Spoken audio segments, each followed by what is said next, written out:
The Boondokl Bedtime Stories by Dr. Robert Lefevre. Number 6.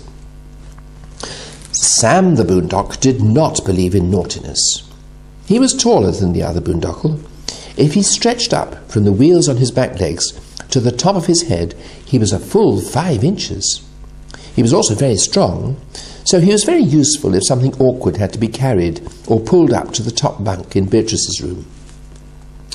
Today he decided that if Henry and Bee had to go to school, it would be a good idea if he spent some time teaching the younger Boondokl in a school of their own. "Come on, everybody," he said in his grandest voice. "Let's have some lessons." Phoebe, the gentle Boondok, was happy with that idea because she likes Sam, with whom she and Chloe share Bee's room, and she likes lessons. She's a very virtuous Boondok. Some children are like that too, but you don't come across them very often.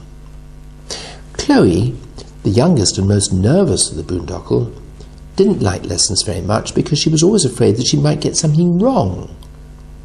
Quite a lot of children are like that.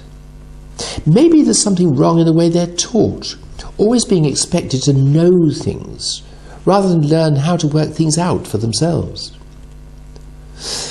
Sam skated through to Henry's bedroom and told Robin and Jemima that it was time for lessons.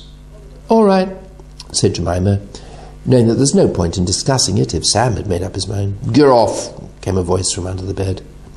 "Robin," said Sam, "that's no way to speak about learning new things. You should be excited." "Get off," said Robin again. But, like Jemima, he knows that there is no point in saying no to Sam. If Sam says that they're going to do something, that's what they do. It isn't that he ever bullies them. He's gentle with all the younger Boondokl. It's just that he always knows what's right and what's good for them. Robin doesn't always agree with that. In fact, he generally doesn't like doing things that are said to be good for him. He finds them boring. He isn't really a bad Boondok, but he just likes to do things his own way. He'd overheard the Venerable Charles Boondokl saying that to Dr. Nicola Boondokl once or twice. But he came out from under the bed because he thought it was probably the best thing to do. There was no point in having a fight.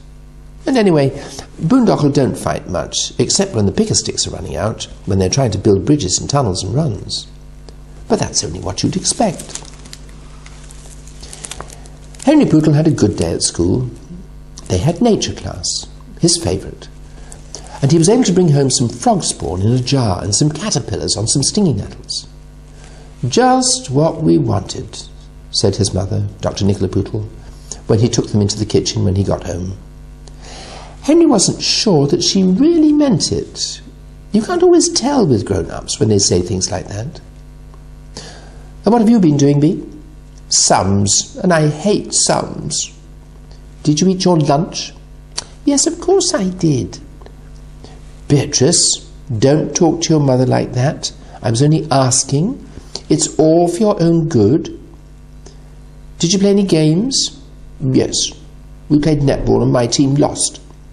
It had been a bad day for Bee. "Never mind," said her mother, putting an arm round her. "Things don't always go well. Your father will be home in a minute and he can tell you about the plans we got for the summer holiday and also the plans we have for the church fete." Beatrice brightened up a lot. She liked school, really, particularly the sports. But holidays and fetes are very special.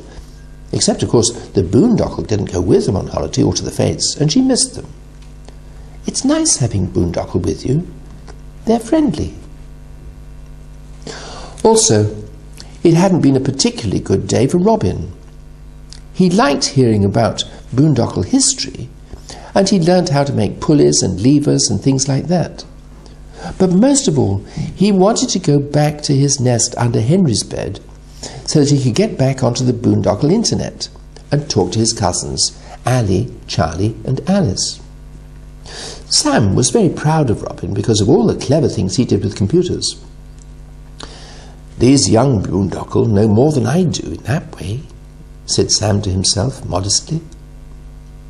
So really the day ended happily, the children coming back to their bedrooms after they'd had supper with their father and mother, and talking about plans for the summer holiday and the church fete. The Boondokl, after a busy day of lessons, sang themselves to sleep in the usual way. Boondokl here, Boondokl there, Boondokl, Boondokl everywhere. To be continued.